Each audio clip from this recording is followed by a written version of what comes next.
नमस्कार. मी असलम शेख लोकप्रधानमध्ये आपल्या सगळ्यांचं स्वागत आहे. आज आपण एक अशा व्यक्तीसोबत चर्चा करणार आहोत की सत्तेतली व्यक्ती आणि जे सतत सोलापूर शहरामध्ये जे काही आता प्रवेश चालू आहेत त्याची धुवा सांभाळणारे आमचे नानासाहेब. थोडक्यात त्यांच्याबद्दल सांगायचं म्हणलं की त्यांच्याकडे एक जबाबदारी अशी आहे की लोकसभा जे मतदारसंघ आहे त्याचे संपर्क प्रमुख आहेत. त्याच्यामध्ये जवळपास 7 जिल्हे 7 तालुके त्यांच्या अंडरमध्ये आहेत. ते दक्षिण सोलापूर असू दे, उत्तर सोलापूर असू दे, अक्कलकोट तालुका असू दे, पंढरपूर असू दे किंवा मंगळवेढा असू दे, सगळ्यांचा संपर्क प्रमुख यांच्याकडे आहे. तर नाना, आपलं स्वागत आहे लोकप्रधानमध्ये. तर आपण नानासोबत चर्चा करणार आहोत एका विशिष्ट विषयावरती, जे आगामी निवडणुकामध्ये नानांचं पाऊल जे सोलापूर शहरात पडलेलं आहे ते त्यांना पुढं कसं न्यायचं आहे किंवा कसं त्याच्याबद्दल जे काही चर्चा आहे ते आपण करूया. नाना, सगळ्यात अगोदर पहिला हा एक प्रश्न आहे. जे काही सोलापूर शहरामध्ये अल्पसंख्याक असू दे किंवा इतर समाज असू दे, शिवसेना शिंदे गटमध्ये, विशेष करून मला गट म्हणावं लागणार आहे कारण त्याचं रिझन हे असं आहे की अजून कोर्टात हा न्याय प्रविष्ट असल्यामुळे असं गट म्हणण्याचं असं आहे. तर त्याच्यामध्ये असं आहे की प्रवेश वाढताना जास्त दिसतंय. ह्याचं काय कारण असेल नाना? खरं तर अतिशय चांगला प्रश्न आपण विचारला. शेवटी एखादा समूह वाढत असेल तर एखादं कुठेतरी चांगलं किंवा लोकांना अभिप्रेत असलेलं किंवा लोकांना आवडत असलेल्या गोष्टीकडे लोकांचा कल वाढतो आणि लोकांना ज्या गोष्टी आवडत नाहीत, ज्या समाज मान्य नाहीत, अशा गोष्टीकडे त्या ठिकाणी कल नसतो. गेल्या 3 वर्षापूर्वीपर्यंत जर का आपण माननीय एकनाथजी शिंदे साहेब, शिवसेना पक्षाचे मुख्य नेते तथा माजी मुख्यमंत्री, विद्यमान उपमुख्यमंत्री, यांच्याबद्दल आपण ऐकून होतो. ते शिवसेनेचे मोठे नेते आहेत, ते चांगले मंत्री आहेत, उत्तम संघटक आहेत. परंतु त्यांना ज्यावेळेस महाराष्ट्राच्या मुख्यमंत्री पदावरती विराजमान झाले त्यावेळेस जे त्यांनी काम केलं त्यांच्या मध्ये ते आज अचानक असे गुण आलेत का तर नाहीये. जे माननीय हिंदू हृदय सम्राट शिवसेना सरसेनापती बाळासाहेब ठाकरे आणि गुरुवर्य धर्मवीरजी दिघे साहेब यांनी जी घालून दिलेली विचारसरणी आणि शिकवण आहे ती 80% समाजकारण आणि 20% राजकारण. म्हणूनच शिवसेना पक्ष जातीयवादी आहे का तर मुळात आपल्याला त्या ठिकाणी याचं उत्तर आहे नाही. कारण का शिवसेना पक्षामध्ये आपण बाळासाहेबांपासून बघा, पाशाभाई पटेल असतील, ते आजपर्यंत अब्दुलजी सत्तार असतील, आमचे सईदजी असतील, इथपर्यंत त्या ठिकाणी आमचे भुजबळांपासून ते त्या ठिकाणी आमचे आता राहुलजी शेवाळे साहेबांपासून सर्व जाती धर्माचे लोक, म्हणजे प्रस्थापितांच्या विरोधामध्ये विस्थापितांची त्या ठिकाणी लढाई, आणि जे वंचित आहेत, ज्यांच्यावरती अन्याय होतोय, जे पिचलेली लोक आहेत, यांना त्या ठिकाणी समाजामध्ये इक्वेलिटी म्हणजे एक समानता, त्या ठिकाणी एक जगण्याचा अधिकार असावा, त्यांचे मूलभूत अधिकार त्यांना प्राप्त होत. म्हणून शिवसेनेकडे त्या ठिकाणी सर्वसामान्य बहुजनांचा पक्ष म्हणून बघितला जातो. आणि म्हणून आज हिंदू हृदय सम्राट शिवसेना सरसेनापती गुरुवर्य यांची जी शिकवणीप्रमाणे माननीय एकनाथजी शिंदे साहेबांमध्ये त्या ठिकाणी त्यांच्यामध्ये नैसर्गिक लोकांच्या प्रती काम करण्याची भूमिका आहे. आणि स्वतःला झोकून देऊन वेळप्रसंगी प्रपंचाला बाजूला सारून वेळप्रसंगी स्वतःच्या काही महत्वाकांक्षा, त्या ठिकाणी इच्छापेक्षांची त्या ठिकाणी तिलांजली देऊन जनसेवा हीच ईश्वर सेवा म्हणून काम करण्याची जी पद्धत आहे, एखाद्या जनतेतल्या सर्वसामान्य घटकाला, मग तो कुठल्या जातीचा आहे, कुठल्या पातीचा आहे, कुठल्या पक्षाचा आहे, याच्यापेक्षा पलीकडे जाऊन जर का काटा टोचला तर त्या ठिकाणी एकनाथजी शिंदे साहेबांना त्या ठिकाणी वेदना होतात. अशा भूमिकेतून जनतेलाच आपलं सर्वस्व वाहून घेतलेलं नेता म्हणून आज राजकारणामध्ये आपण खूप पाहिलं. आणि लोकांना, समाजांना केंद्रबिंदू ठेवून काम त्यांनी केलं. म्हणून लोकांना त्या ठिकाणी शिंदे साहेबाबद्दल एक वेगळी आपुलकी, की हा खरा नेता आहे की तो जनतेचं काहीतरी धडबड करू शकतो, हा खरा नेता आहे की ते महाराष्ट्राला वेगळ्या उंचीपर्यंत नेऊ शकतात. त्याच्यामुळं या व्यक्तींकडे गेलं की त्या ठिकाणी आपली कामं होऊ शकतात, आपल्या अडचणीचं निरसन होऊ शकतो, हा विश्वास महाराष्ट्रातल्या जनतेला, मग सर्व जाती धर्मातल्या आणि इतर सर्वच पक्षातल्या लोकांना एकनाथजी शिंदे साहेबांबद्दल राजकारणाच्या पलीकडे आणि जातीच्या पलीकडे जाऊन एक विश्वास निर्माण करण्यामध्ये एकनाथजी शिंदे आपल्या कामाच्या माध्यमातून त्या ठिकाणी हे झालेले आहेत. म्हणून आज जनता त्यांच्या पाठीमागे जाते.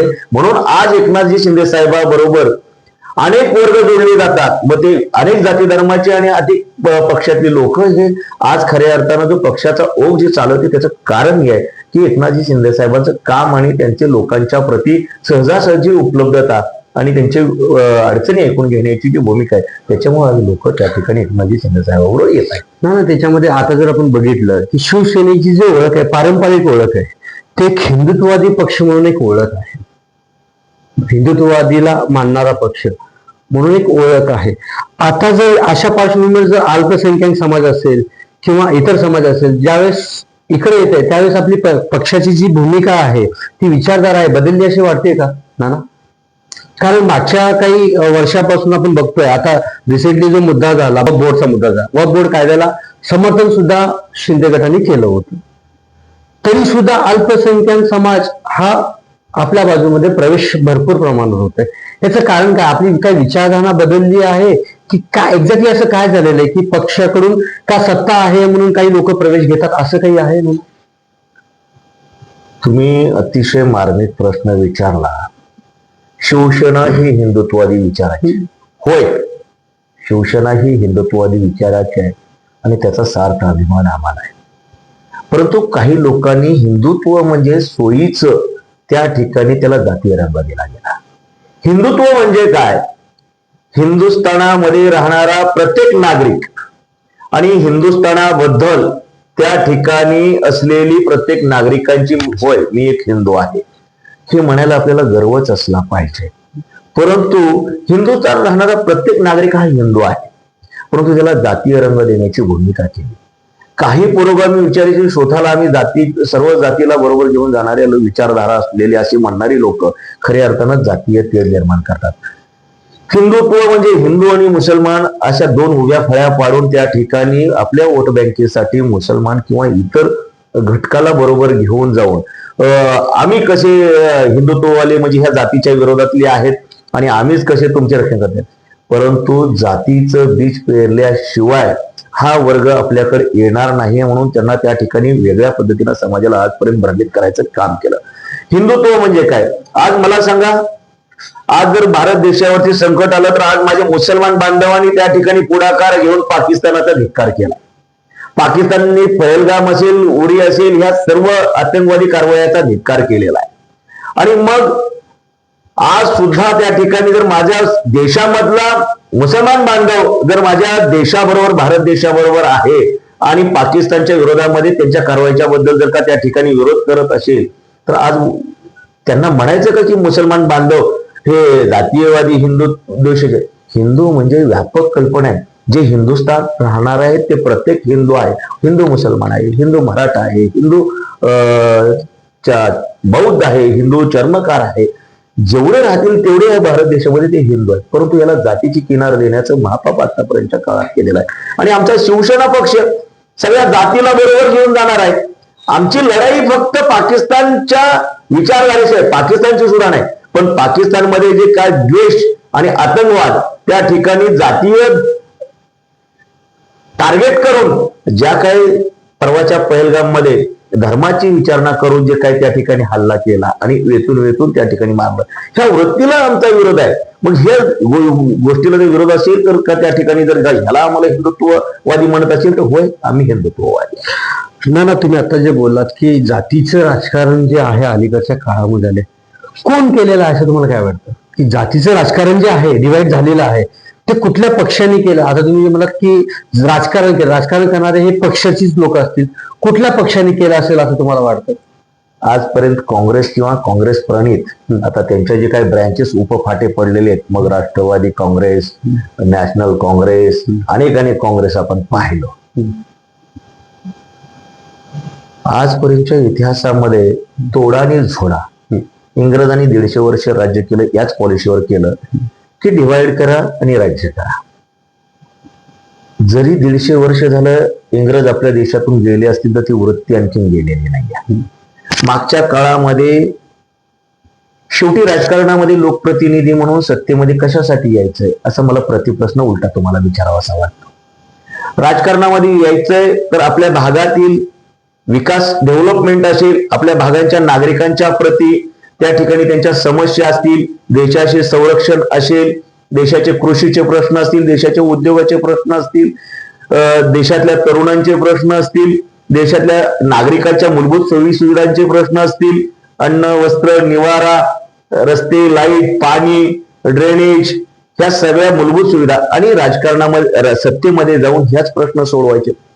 परंतु देशाला स्वातंत्र्य मिळून आपण त्या ठिकाणी 75-76 वर्षापेक्षा अधिक काळ झाला.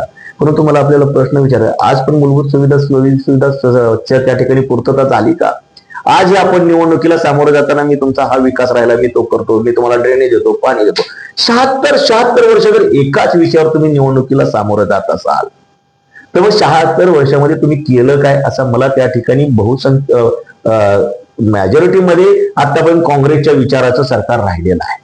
जर 2014 पासूनचा काळ बदलला आणि 95चा एक 2-5 वर्षाचा काळ सोडला तर एक 11-12 आणि 5-15 एक 15-16 वर्षाचा काळ सोडला तरी आजपर्यंतच्या 76-77 वर्षामध्ये काँग्रेसच्या विचाराचं सरकार आहे. मग तुम्ही एवढ्या वर्षामध्ये केलं काय? तर तुम्हाला माहिती आहे या समाजाला किती जरी आज मूलभूत प्रश्न, जनतेला प्रश्न केव्हा पडतात की इलेक्शनला मत मागायला गेल्यावर आम्हाला आमचा विकास करा, परंतु मतदानाच्या पेटीमध्ये शेवटी असं अरे हा आपला काँग्रेसचा विचार, हा मुसलमान बांधवाचा आहे, हा शिवसेनेचा उमेदवार आहे, हा हिंदुत्ववादी आहे. मला सांगा आज ही लोकशाही म्हणजे काय? लोकांनी लोकांच्या हितासाठी निर्माण केलेली व्यवस्था म्हणजे लोकशाही, अशी साधी व्याख्या आहे लोकशाहीची. परंतु आज लोकशाहीची व्याख्या कशी बदलली? लोकांनी राज्यकर्त्यांच्या हितासाठी निर्माण केलेली व्यवस्था म्हणजे लोकशाही झाली. आणि मग लोकशाहीचे आज जोपर्यंत खऱ्या अर्थाने लोकशाही नांदणार नाही, मग आज लोकशाहीला घातक काय आहे? एक जात आहे, एक पक्ष आहे, एक भावकी आहे आणि त्यानंतर राजकारणामध्ये जो काही पैशाचा वापर केला जातो त्यावेळेस ह्या 4 गोष्टीमुळं आपण मत का कुणाला कशासाठी जातो हे त्या ठिकाणी सर्वसामान्य जनतेला त्या ठिकाणी विसरून केलं जातं. ह्या गोष्टीचं आमिष दिली जातात आणि मग आपण कुठेतरी योग्य लोकप्रतिनिधी निवडत, जातीच्या ह्याच्यावरती निवडला जातो, पक्षाच्या ह्याच्यावर योग्य प्रतिनिधी त्या ठिकाणी निवडला नसेल तर या मूलभूत प्रश्न तसेच राहतात. आणि म्हणून हे काँग्रेसच्या विचारधारेला माहिती होतं की किती जरी विकास केला नाही केला तर शेवटी जे समाजाला जातीयवरती विभाजन करण्याची कला आपल्याकडे अवगत आहे. शेवटी नेमकेपणानं इलेक्शनच्या टायमिंगला काय करायचं, समाजाला जातीयतेच्या विचारात त्या ठिकाणी ढकलून द्यायचं आणि पुन्हा एकदा सत्तेवर यायचं. त्याच्यामुळं यांनी कधी जात राज्यकर्त्यांनी संपवू दिली नाही. इक्वॅलिटी, शेवटी आरक्षणाची गरज काय? एक समान, सर्वांना समान त्या ठिकाणी जगण्याचा अधिकाराचा उल्लेख आहे. म्हणून त्या लोकांनी जातीय व्यवस्थेला त्या ठिकाणी बळ दिलं आणि लोकशाहीची त्या ठिकाणी वाभाडे काढले. ना आता तुम्ही म्हणता की 2014 पासून आपण सुद्धा सत्तेत आहात बीजेपी सोबत. 2014 पासून ते आजच्या आजतागत 2026 शहर मध्ये सोलापूर जिल्ह्यामध्ये खासदार होते बीजेपीचे 2014 पासून ते आजच्या. तुम्हाला असं वाटतं की ग्रामीण भागामध्ये मागील 10 वर्षामध्ये ज्यावेळेस बीजेपी सत्तेत होती असे काही मोठे प्रामुख्याने डेव्हलपमेंट झाले असे काही वाटतं? 100% झाले. 2014 पासून आज 25 पर्यंत बघा, आज आपल्यावरती आतंकवादी हल्ले होण्याची संख्या बघा. ना मला फक्त सोलापूर शहराचा हवंय, जिल्ह्याचा हवंय. सोलापूर शहर त्याच्यावरती मी येतो. आज मला सांगा सोलापूर शहराचं दळणवळण 15 वर्षावर 2014च्या अगोदरचं बघा, आजचं बघा. आज सोलापूरला जोडणारे सर्व महामार्ग बघा. आज पंढरपूर, पुणे, हैदराबाद असेल तो आपल्या सोलापूरवरून जातोय. आज तुळजापूर, कोल्हापूर असेल आपल्यावरून जातोय. आज गुजरात, विजापूर असेल आपल्या सोलापूरवरनं जातोय.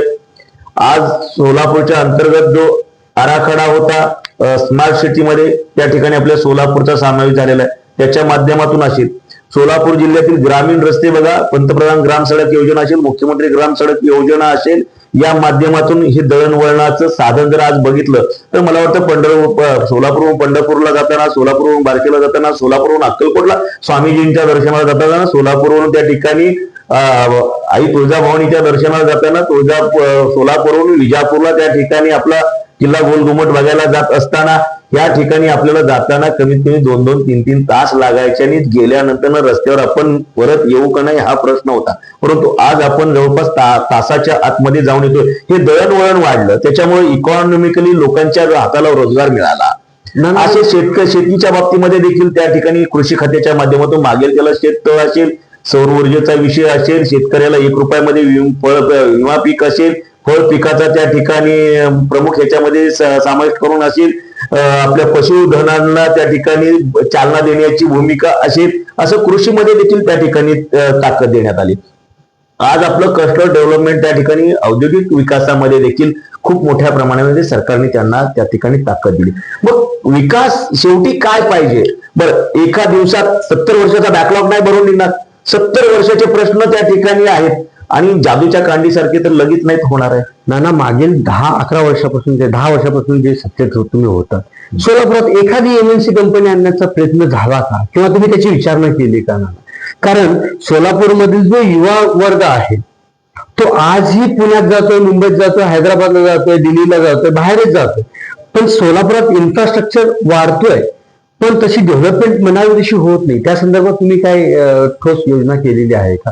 एखादा नवीन उद्योग आपल्या सोलापुरात यावा, 5-10 हजार लोक, कमीत कमी 5-10 हजार लोक तरी रोजगार मिळावा. कारण सोलापूर जिल्ह्याचा जर तुम्ही विचार केला पूर्ण जिल्ह्याचा, तर जवळपास नाना दरवर्षी 34,000 विद्यार्थी बाहेर पडतात. नाना, त्यांना जॉबच्या बद्दल काय आपलं म्हणजे आहे आपल्याकडे नियोजन त्या संदर्भात? एक महायुती सरकार उद्योग येत असताना त्याला भौगोलिक परिस्थिती सुद्धा खूप महत्वाची असते. त्याच्यासाठी प्रमुख घटक असतो पाणी आणि लाईट. आता आज आपण लाईटच्या बाबतीमध्ये आपला प्रोजेक्ट NTPCचा विषय असेल. आज मोहोळ सारख्या ठिकाणचे किंवा अक्कलकोटच्या भागामध्ये आज सौर ऊर्जेच्या माध्यमातून जाळं विणलं जाते. हजारो एकरावरती जाळं विणलं जाते. त्याच्यामुळे हा सुद्धा इंडस्ट्रीचाच एक भाग आहे. आज पंढरपूरला एक इंडस्ट्रीज उभा राहते. आज आपली सोलापूरची इंडस्ट्रीज त्या ठिकाणी त्याच्यामध्ये डेव्हलपमेंट उदयजी सामंत साहेबांनी केलेलं आहे. आज माझा MIDC पर्टिक्युलर माझा एकच प्रश्न आहे, कुठली कंपनी इथे डेव्हलपमेंट आली का? किंवा तुम्ही ज्यावेळेस सत्तेत होतात, एकनाथ शिंदे साहेब सुद्धा सत्तेत होते, 2.5 वर्ष सत्ता भोगली, त्यामध्ये एखादी कंपनी आली नाही असं का? सोलापूरसाठी हा अन्याय तेच जाईल, अन्याय नाही. कुठलाही एखादा उद्योग येत असताना त्याला लागणारे जे 2 मूलभूत घटक आहेत, पाणी आणि वीज, याचं इन्फ्रास्ट्रक्चर उभं राहणं गरजेचं आहे. आज पाणी, ज्यावेळेस एखादा उद्योग आपल्याकडे येण्याची अपेक्षा येतो, पहिलं काय बघेल की मी उद्योग केला तर माझा तो बंद नाही पडणार. आणि शेवटी काय एखाद्या उद्योजकांना त्या ठिकाणी असं विचार करू नये. त्याच्यामुळं आज इथे ज्या इंडस्ट्रीला जे मूळ घटक जे सोयीसुविधा पुरवणं आहे ते आज पहिल्यांदा आपण त्याचं इन्फ्रास्ट्रक्चर पूर्ण करतोय. आता येणाऱ्या काळामध्ये आपण त्या ठिकाणी एक खिडकी योजना एका 30 दिवसामध्ये प्रत्येकाला जर काय 2 एकर जरी क्षेत्र असेल तर त्याला इंडस्ट्रीचा दर्जा देण्याची भूमिका आपण घेतली आहे. त्याच्यामुळे आज छोटे छोटे उद्योग सुद्धा घर टू इंडस्ट्रीज अशा पद्धतीचं सुद्धा धोरण मला वाटतं आपल्या उदयजी सामंत साहेबांनी महाराष्ट्र सरकारनं घेतलेलं आहे. त्याच्यामुळं येणाऱ्या काळामध्ये ज्यावेळेस ही सगळ्या उद्योगाला पोषक अशा वातावरणाची होईल त्यावेळेस उद्योग वाढतील. उद्या तुम्ही सुद्धा उद्योजक व्हाल. आता पहिले आपली उद्योगाकडे बघण्याची कल्पना कशी होती की बाबा 1000 वर एकराची MIDC त्याचं क्षेत्र ऍक्विजिशन झालं पाहिजे, मग त्याला त्या ठिकाणी परवानग्या. आज आता तुमच्याकडे जर 2 एकर जमीन जर असेल तरी सुद्धा तुम्हाला एखादा उद्योग टाकावासा वाटत असेल तर तुम्हाला उद्योगाला लागणाऱ्या ज्या परवानग्या आहेत ती एका खिडकीमध्ये 1 महिन्याच्या देण्याचा GR काढलेला. त्याच्यामुळे आज तुम्हाला स्वतः जेवढं MIDC मध्ये जाऊन तुम्हाला उद्योगाला परवानग्या दिल्या जातात तेवढं त्या ठिकाणी तुम्हाला तुमच्यासाठी स्वतःसाठी सुद्धा उद्योगाला येतील. म्हणजे ही सुद्धा आज इंडिव्हिज्युअल प्रत्येकाला त्या ठिकाणी उद्योगाच्या बाबतीमध्ये प्रयत्न केलेलाच आहे. आता काही उद्योग येतील, आज आपल्या भागातल्या लोकांची मानसिकता वाढेल त्या दृष्टिकोनातून आणि भविष्यामध्ये मोठे उद्योग. पण सरकारनं तर त्यासाठी सगळं इन्फ्रास्ट्रक्चर रोडमॅप तयार केलेला आहे. नाना, हे झालं आपलं वरची चर्चा. आता थोडीशी आपण डीप चर्चा करायला सुरुवात करूया. सुरुवातीला माझा एक प्रश्न असा आहे, शिवसेना शिंदे गट जो सोलापूरमध्ये बरंचसं आपलं जाळं पसरत आहे सोलापूर जिल्ह्यामध्ये, पण कुठेही अशी एकी दिसत नाहीये एका पक्षामध्ये. गटबाजी जी आहे ती खूप विखरली गेलेली आहे. या संदर्भात आपण काय सांगाल? हे बघा, आपण कुटुंबात सुद्धा सगळे भाऊ काही एका विचाराचे असतो, सगळ्यांचे विचारधारा मत वेग असतात, अशातला भाग नाहीये. शेवटी आपल्याला एका कुटुंबात एकत्र राहायचं म्हणल्यानंतर ना आपल्याला एकमेकाशी जुळवून घ्यावं लागणार आहे. तुमचे विचार वेगळे असणार आहेत, माझे विचार वेगळे असणार आहेत, परंतु आपल्याला एकमेकाचे विचार समजून घेऊन एकत्र आलं. आज पक्षामध्ये आमच्या गट तट असा कुठलाही नाहीये विषय. आज प्रत्येकाला वाटतं की माझं नेतृत्व इस्टॅब्लिश व्हावं, वाढावं आणि का वाटू नये. आणि जर का तो एखादा व्यक्ती असा विचार करत असेल, त्या पद्धतीने प्रयत्न करत असेल, तर पर्यायानं तो स्वतःला इस्टॅब्लिश करत, तर पक्षाला सुद्धा तो त्या ठिकाणी वाढवतोय ना. पण नाना, असं आहे, मंत्र्यासमोर सुद्धा एकमेकावरती हात उचलणं, हात उघडण्यापर्यंत म्हणजे हे होतंय. पक्षाची काहीतरी ध्येय धोरणं हे बाजूला असून वैयक्तिक वरती असं काही स्वार्थ निर्माण होतोय का दादा? कारण मला एक माझं स्टंट मला करायचं आहे असं काही आहे का? किंवा त्याच्यावरती तुम्ही काही ऍक्शन काय घेता असं होऊ नये? नाही, अपवादात्मक एखादी गोष्ट असते, ते त्या त्या सिच्युएशनला काय झालं माहिती नाही, तर मी त्या ठिकाणी नव्हतो. परंतु ते चुकीचं आहे, नक्की त्याचं कोण समर्थन करणार नाहीये. परंतु ते त्यावेळेची परिस्थिती काय होती आणि ती का घटना घडली याच्याबद्दल मला अधिकची माहिती नसल्यामुळं ते योग्य होतं का अयोग्य होतं हा भाग वेगळा. परंतु एखादा छोटासा अशा अनेक गोष्टी आता आपल्या भावाभावामध्ये सुद्धा होत असतात. ते आपण काही नॉर्मल गोष्ट त्याला त्याचा ओळख राजकीय त्याला किंवा काय थोडासा व्याप्ती त्याची वाढवण्यात आली, परंतु तसा काही फार विषय नाही. ना मला काय म्हणायचं आहे की भावभावात तुम्ही जे कंपॅरिझन एक पक्षाचा भावभाव तुम्ही जे त्यावेळेस करताय, पक्षाची काही ध्येय धोरणं सगळ्यांना समान घेऊन चालायचे असतात, बरोबर? माझ्या माहितीप्रमाणे. बरोबर. पण इथं इंडिव्हिज्युअली जर ज्यावेळेस आपण विचार करतो की बाबा नाही, मी पक्ष जो आहे मी माझ्या मर्जीप्रमाणे मी चालवणार, पक्ष मी माझ्या मर्जीप्रमाणे मी चालवणार, अशातच तुम्ही आता नवीन कार्य करताना तुम्ही जोडत आहात, तुम्ही बरेचसे पक्ष प्रवेश घेत असतात, मग त्यावेळेस त्यांची तिथं कुठेतरी कोंडी होताना दिसते ना. त्या संदर्भात आपण काय सांगता? कारण गट तट हे तुम्ही म्हणताय नाही, पण सोलापूरची रिअल फॅक्ट जर आम्ही पत्रकार म्हणून आम्ही विचार केला तर ओपनली दिसत आहे. त्या संदर्भात तुम्ही काय सांगता? नाही, आपण आता कार्यकर्त्यांची नवीन येणाऱ्या कोंडी वगैरे असा काही विषय होणार नाही. परंतु व्यक्तिगत जर बोलायचं झालं तर मी सोलापूर लोकसभा संपर्क प्रमुख आहे. संघटना म्हणलं की संघटना कोणाच्या एकाच्या मालकीच्या नसते आणि संघटनेचा प्रमुख त्यांचे विचार आणि त्यांचा जो काही शिकवण असते ते पुढे घेऊन आपल्याला जायचे असते. कारण का त्यांच्या बरोबर आपण त्यांच्या पक्षामध्ये किंवा ज्यांच्या बरोबर ज्यांच्या विचारावर म्हणून आपण विश्वास ठेवून काम करत असतो, त्या विचारधाराचेच आपण त्या ठिकाणी पाईक म्हणून त्या ठिकाणी खाली आपल्याला ते विचार हे घेऊन जायचं असतं. आज पक्ष एकनाथजी शिंदे साहेबांच्या माध्यमातून आम्ही सर्व पदाधिकारी काम करतो, पण शेवटी ज्यांच्या ज्यांच्या नेमणुका दिल्या असतात त्यांचे कार्यकर्तव्य अधिकार देखील त्याच पद्धतीने असतात. आज संपर्क प्रमुखांचे कार्य अधिकार हे वेगळे आहेत.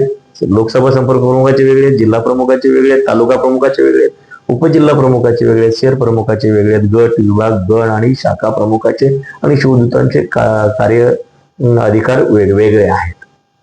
आता शेवटी संपर्क प्रमुख म्हणलं म्हणजे मुख्य नेता आणि त्या जिल्ह्यातील पदाधिकाऱ्यांचा समन्वय, पक्षानं दिलेले आदेश आणि पक्षानं दिलेला कार्यक्रम हा त्या ठिकाणी त्या जिल्ह्यातील पदाधिकाऱ्यांना पोहोचवणे आणि त्यांच्याकडनं ते करून घेणे आणि त्यांनी तो कसा केला याचा अहवाल तयार करून आणि त्या जिल्ह्यातील आपल्या पदाधिकाऱ्यांचे नागरिकांचे काय प्रश्न आहेत त्या सगळ्यांचा अहवाल त्या ठिकाणी संपर्क प्रमुखांना मुख्य नेत्याकडे द्यायचा असतो. त्यातून त्या ठिकाणी काय योग्य अयोग्य आहे त्याच्यातून सॉर्ट आउट करून त्या ठिकाणी आपल्याला एक वेगळी दिशा आणि वेगळं मार्गदर्शन मिळतं. हे संपर्क प्रमुखाचं काम आहे. जिल्हा प्रमुखाचं फील्डवर त्या ठिकाणी त्याची एक रचना असते, कार्यकारिणी असते. त्या कार्यकारिणीला त्यांनी त्या ठिकाणी मॉनिटरिंग करून त्या ठिकाणी ऑपरेटिंग करून त्या ठिकाणी आपलं पक्षाची ध्येय धोरणं आहे, नागरिकांचे त्या ठिकाणी प्रश्न असतील, सरकारच्या गव्हर्नमेंटच्या पॉलिसीज असतील, सत्तेत असेल तर त्या ठिकाणी लोकांपर्यंत कसं पोहोचविणे, कार्यकर्त्यांचे काय प्रश्न आहेत, पक्ष कसा वाढला पाहिजे, हे त्यांच्या खालचे सर्व टीम कार्यकारिणीमध्ये तालुका प्रमुख उपजिल्हा प्रमुख या लोकांना ऑपरेट करून त्या भागामध्ये कार्यक्षेत्र वाढवायचं असतं. आता थोडस याच्यामध्ये आपण म्हणता की जर का मी जिल्हा प्रमुखाच्या कार्यक्षेत्रामध्ये इंटरफेअर केलं तर त्यांना त्या ठिकाणी दुखवणार आहे. जिल्हा प्रमुखांनी जर काही इतर पण नाना तुम्ही सगळेच जण पक्षासाठीच काम करणार आहात, कोणी इंडिव्हिज्युअल साठी काम करणार. बरं असंही नाही की आजच्या सोलापूर शहरामध्ये किंवा जिल्ह्यामध्ये तुमची जी पक्ष कार्यकारिणी आहे ती कोणाला कळतच नाहीये. म्हणजे कोण कुठल्या पदावरती आहे, स्वतः कोणी म्हणतो मी जिल्हाध्यक्ष आहे, कोणी म्हणतो मी जिल्हा अध्यक्ष आहे, कोणी म्हणतो मी संपर्क प्रमुख आहे, कोणी म्हणतो मी संपर्क प्रमुख आहे. अशातच एखादा कार्यकर्ता जर प्रवेश करत असेल तर एखाद्याने एखाद्याचा फोटो लावला तर तो दुसरा नाराज होतो, नवीन कार्यकर्ते कुठेतरी दुखवतात. मग असं तुम्ही कधी याचं आयडेंटिफिकेशन कधीपर्यंत करणार आहात? मला वाटत नाही असं कधी समोर आलंय. झालेलं नाही ना, नाही झालेलं असं नाही झालेलं. झालेलं माझ्याकडे एक जिवंत उदाहरण आहेत ना, मी अनेक उदाहरण तुम्हाला देतो. जे काही सोलापूर शहरातून जे पक्ष प्रवेश करतात, पक्ष प्रवेश होतं एकनाथ शिंदे साहेबांचं कार्य बघून, तुमचं कार्य बघून, तुमचा जो लोकांचा संपर्क आहे तो वाढत आहे. पण कुठेतरी काहीतरी लोक, आता तुम्ही एक व्यक्ती असा आहात की सगळ्यांसोबत तुम्ही मिळून मिसळून आहात, पण खालच्या लेवलचे जे व्यक्ती आहेत तशी एकात्मता दिसत नाहीये. तर नवीन जो प्रवेश करणारा जो व्यक्ती आहे तो संभ्रमातच असतो. आता आम्ही बरेचसे पक्षप्रवेश बघितलेले आहेत, त्याच्यामध्ये कोणाचा फोटो असतो तर कोणाचा फोटो नसतो. कोणाचा फोटो असेल, एखाद्या नेत्याचा जर फोटो असेल तर दुसरा नेता त्यांच्या ओपनिंगला येत नाही. असं कधीपर्यंत चालणार आहे ना? एकमेकाच्या कार्यक्रमामध्ये दिसत नाहीत अशातला भाग नाही. आम्ही सगळीकडे असतो, परंतु काही कामानिमित्त एखादा अब्सेंट असेल, येऊ शकत नसेल तर व्यक्तिगत काही कारणानं कोणी आजारी असू शकेल, कोणी बाहेरगावी असू शकेल, असं काही कारण असेल. त्याच्यासाठी काही हेच असायचं काही कारण नाहीये की एकमेकाच्या कार्यक्रमाला जाणं येणं अजिबात नाही. आणि वैयक्तिक माझं जर पाहायचं झालं तर मी स्वतःला ना लोकसभा संपर्क प्रमुख समजतो ना पदाधिकारी म्हणून समजतो. शेवटी आपण स्वतःला एक सर्वसामान्य सैनिक म्हणून समजतो. आणि मला फक्त काय आहे की एकनाथजी शिंदे साहेब हेच माझ्यासाठी सर्वस्व आहेत. शिवसेना पक्ष हाच माझ्यासाठी सर्वस्व आहे. गेली 20-22 वर्षापासून मी पक्षामध्ये आहे आणि एकनाथजी शिंदे साहेबांबरोबर गेली 17 वर्षापासून जोडलेला आहे. मला फक्त पक्ष वाढला पाहिजे, माझा पक्ष त्या ठिकाणी चांगला काम करतोय, लोकांना त्या ठिकाणी माझ्या पक्षाबद्दल पॉझिटिव्हिटी आहे आणि लोकांना माझ्या नेत्याच्या विचाराबरोबर माझ्या पक्षाबरोबर काम करायची इच्छा आहे. तर मी त्यांना त्या ठिकाणी नेत्यापर्यंत आणि पक्षापर्यंत पोहोचवणं गरजेचं आहे. पक्षाकडून त्यांना त्या ठिकाणी सन्मान मिळवून देणं, त्यांचा आदर करणं, स्वागत करणं, त्यांना आपण घेतलेला निर्णय चुकीचा नाहीये वाटू देणं, इथपर्यंत त्यांचं सॅटिस्फाय हो त्यांना करून देणं, ह्या सगळ्या भूमिका मी त्या ठिकाणी कार्यकर्ता म्हणून करत असतो. वैयक्तिक माझ्या बाबतीत बघायचं झालं तर ना मी कधी जिल्हा प्रमुखाच्या कार्यक्षेत्रामध्ये इंटरफेअर केलंय ना त्यांच्या पद नेमण्याच्या भूमिकेमध्ये मी कधी त्यांना अडवा आलोय ना मी कधी माझ्या विचाराचा एखादा पदाधिकारी नेमलाय असं नाही. मी माझे मर्यादा माहिती आहेत मला की जे नेतृत्वानं किंवा पक्षानं जे लोकांना नेमलेलं आहे त्यांच्याकडनं मला ते काम करून घ्यायचं, नेतृत्वाचा आणि पक्षाचा मेसेज त्यांना तिथपर्यंत पोहोचवायचा, त्यांच्याकडनं काम करून घ्यायचं, ही भूमिका मी पार पाडतोय. एखादा नवीन माणूस जर का त्या ठिकाणी पक्षाबरोबर येऊ पाहत असेल तर त्याला त्या ठिकाणी माझा पक्ष बाबा कसा बेटर आहे, माझा नेतृत्व कसं चांगल्या पद्धतीचा इतरांच्या तुलनेमध्ये हे त्यांना मी सांगतो आणि पटलं तर निर्णय घ्या म्हणतो. ज्यावेळेस मी सांगतो त्यावेळेस ते विचारी आहेत लोक, आज कोणीच अडाणी नाही राहिलं. आणि ज्यावेळेस तुलनात्मक फरक मी ज्यावेळेस माझ्या नेतृत्वाबद्दल पक्षाबद्दल सांगतो त्यावेळेस लोक क्षणाचाही विचार करणार नाही आम्हाला आता तुमच्या पक्षाबरोबर काम करायचंय, तर मी नेतृत्व बरोबर नेतो. आता व्यक्तिगत माझ्या बाबतीत बोलायचं झालं तर मी एवढंच बोलतो. तुमचं झालं, तुम्ही हे जी गटबाजी थांबवण्यासाठी तुम्ही काय प्रयत्न कराल? ही जी सोलापूर शहरात मी तर म्हणेल तशी गटबाजी नाहीये, परंतु आता आपल्या निदर्शनास आला असेल तर मी नेतृत्वापर्यंत या सगळ्या गोष्टी पोहोचवेल आणि आपल्याला हे कसं जाणवणार नाही भविष्यामध्ये नक्कीच याची काळजी घेईल मी. आणि आपण म्हणाल की नाना आता मला काही अशा पद्धती गटबाजी दिसत नाही असं येणाऱ्या काळात आपण म्हणाल असे मी तुम्हाला त्या ठिकाणी नक्कीच आम्ही त्या वेळेचा वेट अँड वॉच सुद्धा आम्ही करू नाना. आमच्या शुभेच्छा सुद्धा तुम्हाला त्यासाठी आहेत नाना. दुसरी गोष्ट अशी आहे की सोलापूरची जी महानगरपालिका निवडणूक आता डिक्लेअर केलेली आहे, म्हणजे डिक्लेअर होत आहे, त्यासाठी तुमचे काय प्रयत्न आहेत ना? 100% माझे जसे आहेत तसे सगळ्या असं होणार की ज्यावेळेस शहर मध्येची जी जागा होती विधानसभा शहर मध्येची जागा, पारंपरिक शिवसेनेची जागा पुन्हा तुम्ही बीजेपीच्या घरात देणार, बीजेपीच्या हातात देणार? हे बघा, कोणी स्वतःला संपवून घेत नसतं, आत्मघातकी निर्णय घेत नसतं. मग तो आम्ही असो किंवा आमचे मित्र पक्ष असो किंवा आमचे विरोधक असो, प्रत्येकाला आपला आपला पक्ष वाढवायचा आहे, मोठा करायचा आहे. ते काही गैर असायचं काही कारण नाहीये.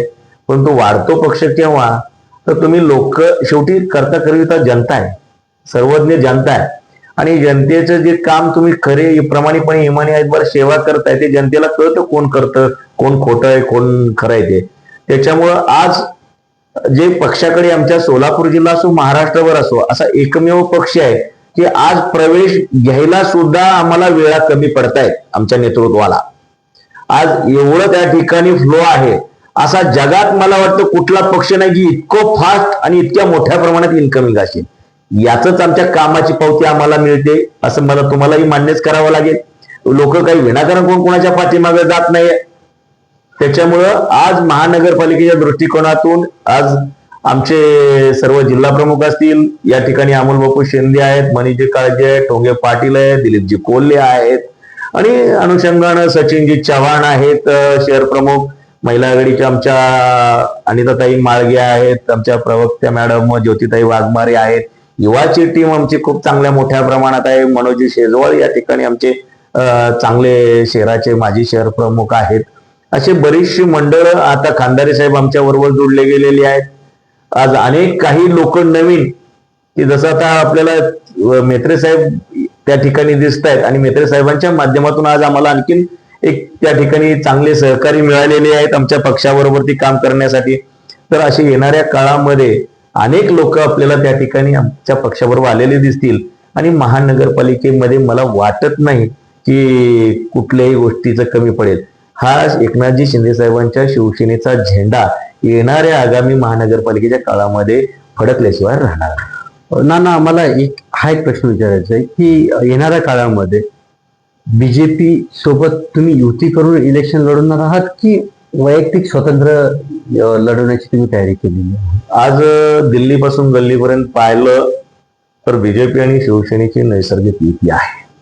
दरम्यानच्या काळामध्ये कोणाकडनं याला नक लागलं, परंतु एकनाथजी शिंदे साहेबांनी हिंदू हृदय सम्राट शिवसेना सरसेनापती आणि वीरवर्य धर्मवीर आनंद दिघे साहेब यांच्या विचाराची आणि शिकवणीची आपल्याला जे शिकवलं, वेळ प्रसंगी मी माझं दुकान बंद करेल पण काँग्रेस बरोबर जाणार नाही, ही भूमिका खुद्द हिंदू हृदय सम्राटची ती विचारधारा घेऊन पुढे एकनाथजी शिंदे साहेब जात आहेत, आणि आमचा नॅचरल अलायन्स आहे.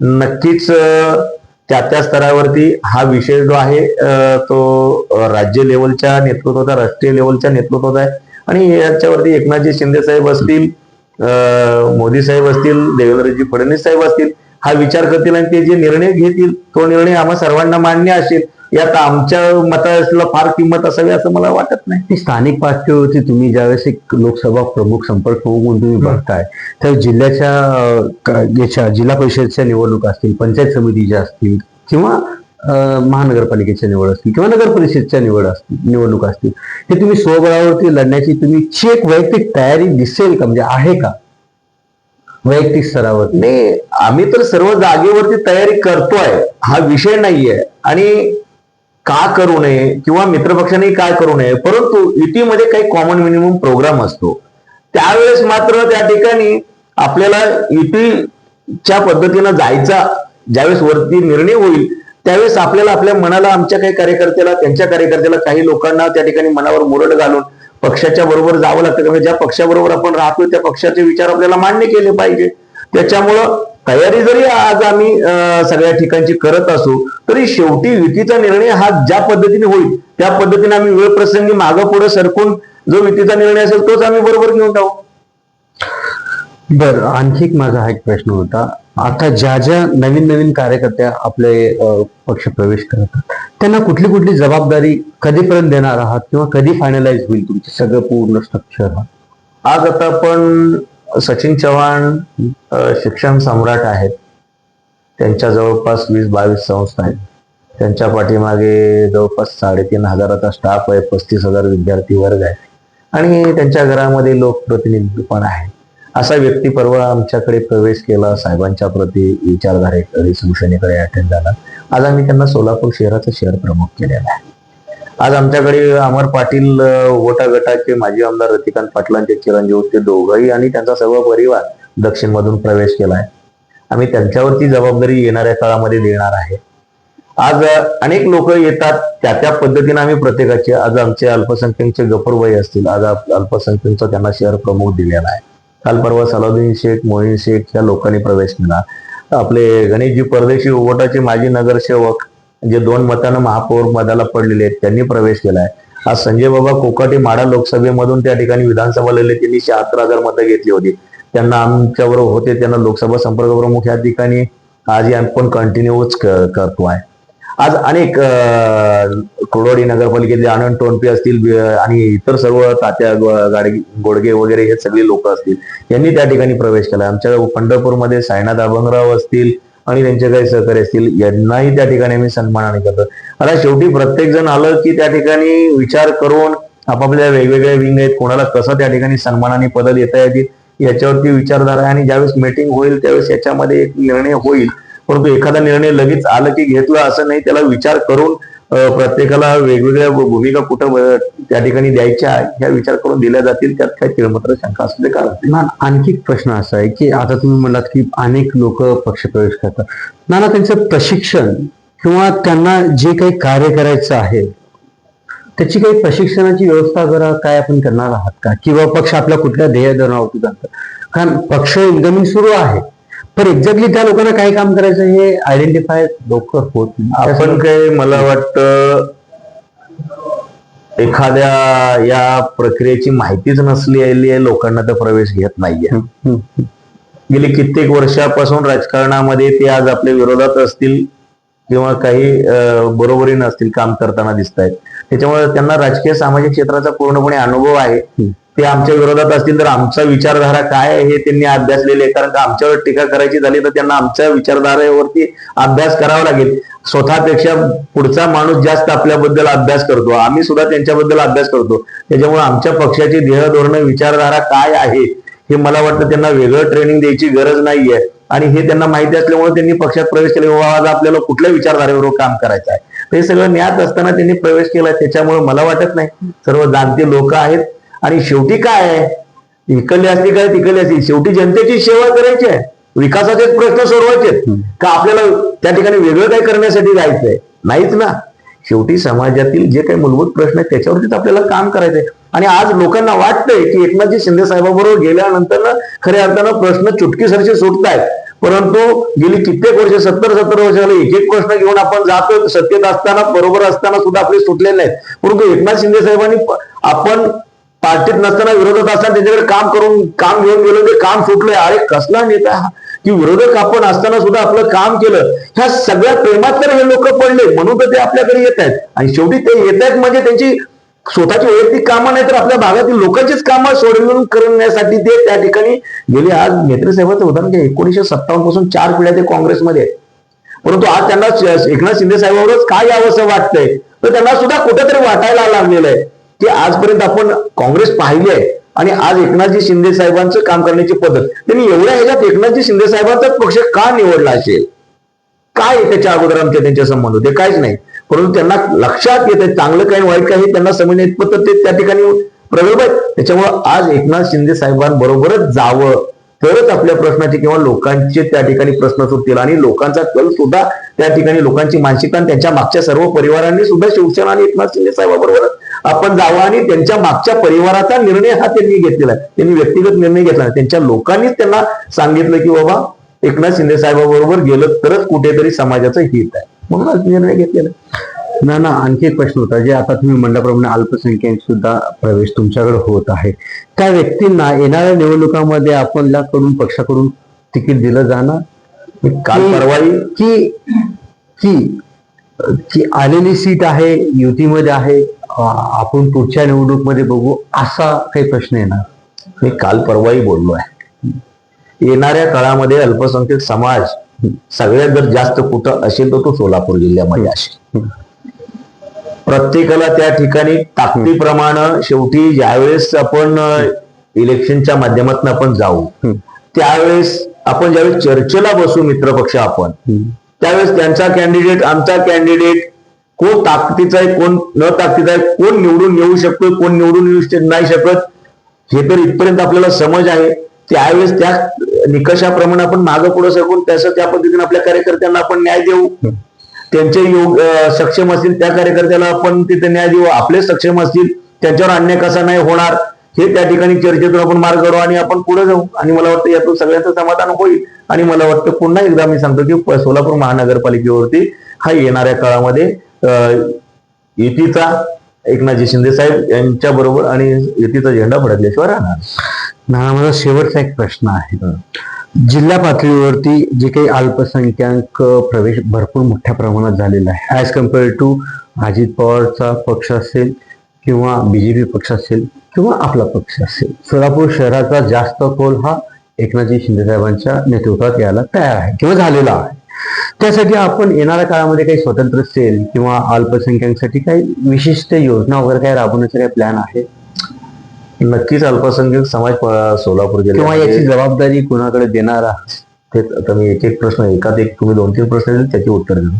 अल्पसंख्याक समाज शिवसेनेबरोबर आमच्या बरोबर ती त्या ठिकाणी राष्ट्रवादीच्या किंवा काँग्रेसच्या तुलनेमध्ये अधिक आमच्याकडे कल वाढला हे आपल्याला वस्तुस्थिती नाकारता येणार नाही.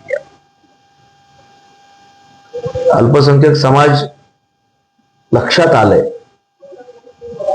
जातीयतेच्या नावावर पोट भरत नाही किंवा जातीयतेच्या वरती प्रश्न सुटत नाहीत. जातीयतेमध्ये द्वेष आणि आपल्या विकासाचे प्रश्न मूळ बाजूला राहत आहेत. त्याच्यामुळे आपल्याला खऱ्या अर्थानं मूळ प्रश्नांबरोबर आपल्याला जावं लागणार आहे. म्हणून आज तो अल्पसंख्याक समाज शिवसेनेकडे आलेला आहे. आज अल्पसंख्याक समाज दुसऱ्या प्रश्नाचं उत्तर आमच्या बरोबर आलाय तर नक्कीच अल्पसंख्याकची जबाबदारी अल्पसंख्याकावर द्यायची नाही तर द्यायची कुणावर.